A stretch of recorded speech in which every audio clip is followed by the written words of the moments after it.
Many congratulations. Victory here on your World Darts Championship debut. Just sum up what that win means to you. It means a lot. I mean, it took me 45 years to get here, so and to win on the biggest stage in the world is amazing. You know, so it means a lot to me and my friends and family. So it's great. It's been a long time coming, but 3 ton-plus finishes, back-to-back 180 in the last leg, 12 darts to win it. You must be really, really pleased with the way you performed. I'm actually not, because I went up there. I don't get nervous, and I was so nervous on that stage today that my hand was shaking. So I don't even know where they went in, to be honest. And I'm not afraid to admit that. So I think I was lucky to come off here with that win today. I'm a lot better player than that. But yeah, I don't know. The nerves got to me up there. My hand was shaking, but they went in. So so all that practice must be, But I'm delighted just to get the win. Is amazing. Biggest stage in the world. So yeah, I'm well happy.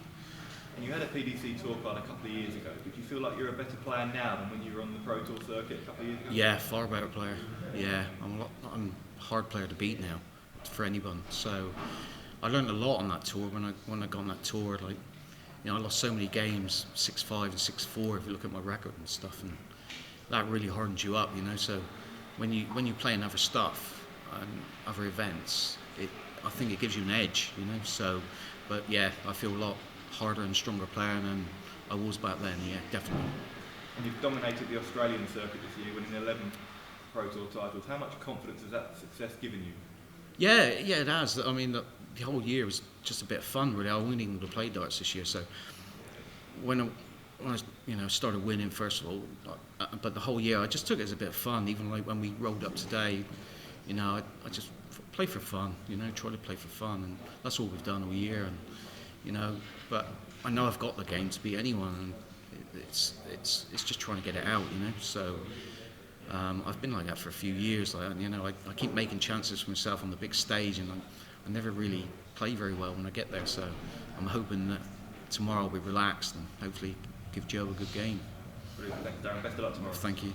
Darren, congratulations. You spoke there about last time you were a tour card holder. Have you aspirations to come back and be that tour card holder again? No, this was all about just playing till this.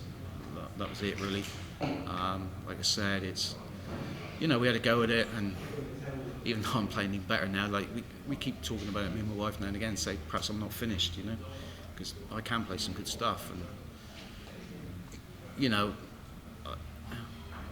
it's meant to be. This is meant to be it, but you don't know. Maybe World Seniors. Maybe I think I fancy a crack at that at some point. So after Alexander Palace is done, you're not even going to play back home? No, I wasn't planning to. No. Quite a bold statement considering how well that you've done this year, and like you said earlier, you've dominated it, you've come here and you've played well. Just to walk away at that point in your career must be a hard thing to do. Yeah, it was. This decision made was 18 months ago when I went back to Australia or so, and my wife said, look, if we're going to go back to Australia to live there for the rest of our lives, then if you're going to play darts, you've got to be in England.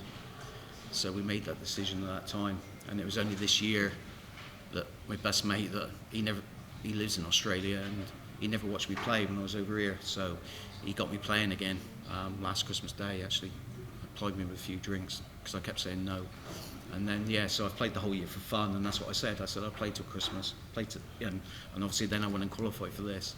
So as it stands, this is it. So yeah. Is there some added pressure though because of that decision, seeing that you are the DPA number one by a long way? Is there pressure to carry on from them? No, not at all.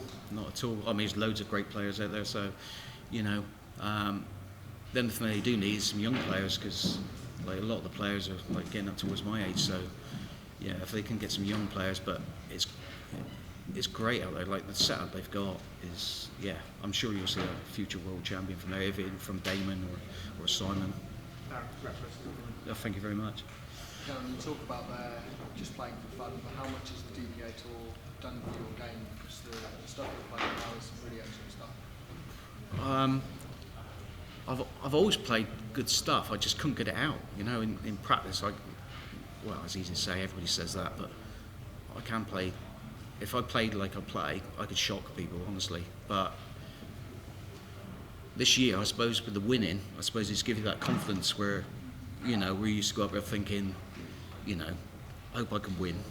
now you got there thinking, you know, if I just play, I can beat anyone, you know, and I suppose that winning's, that's what it's done. The winning has done that, where you think, I don't care who I play, I think I can beat anyone, you know, on my day. So, you know, but all the players should be thinking that, shouldn't they? So, yeah. And that attitude will go a long way in the next round against Joe Cullen. He's one of the seeds that's maybe not in the best of form, and you must believe there's a chance to beat him. Yeah, I do. I mean, like I say, today I was so I played better than I should have, really, because my hand was shaking, and you can't throw darts when your hand's shaking. And I was just lucky to hit the finishes, I think, because I had some legs that were terrible. But yeah, I played Joe once just before I went back to Australia, and I got a good record against him. So yeah, hopefully he'll think about that rather than me thinking about him. So yeah, so hopefully if I can settle tomorrow and no nerves, then I think it'll be hopefully give him a game.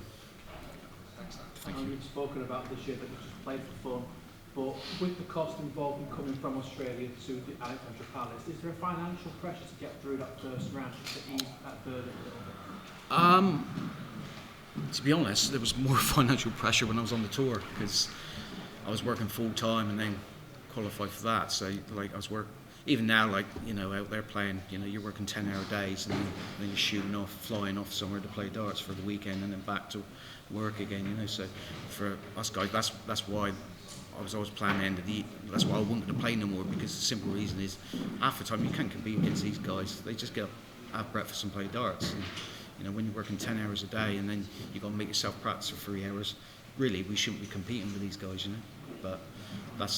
But these sort of things, to get something like this, that's what drives you on, you know. It gives you that, you know, gives you that buzz to think you can give them a game, you know. And that's what fires up, I think, a lot of us part-time players, as you would say. And just on the talent down in Australia, what is that pool of talent like that we could be seeing in the next few years come over?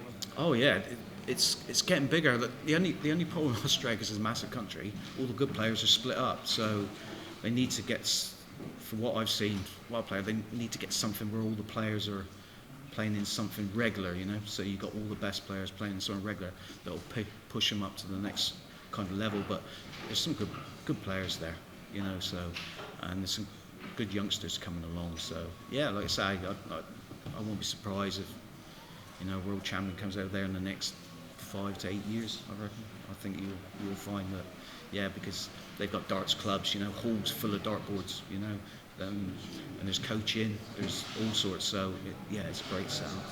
And obviously, before we spoke about the costs in the UK, it's quite a small country, and you don't have to spend too much to travel. Whereas Australia, if there's events going all around, is that also just another factor in people may not being able to travel to all the events that they'd like to, just because of the it is really. Like most players, I think it's only like a couple where the events were this year. I think there's only a couple of players that live like near where the events held. The rest of us are flying 2 or 3 hours to get there. So, and then a car, and then, you know, or a train or whatever to get there. But it's the same as when I was on the Pro Tour and you had to go to Germany, or you had to go. It's the same thing, really, you know. And if you're a player and it's what you want to do, you know, you get a kick out of it. That's what we do, isn't it? You know, we don't, like, especially us low-ranked players or part-time players, we don't do it for the money, because we don't make any money. We just do it for days like this. Okay, Darren, thank you very much. Thank you.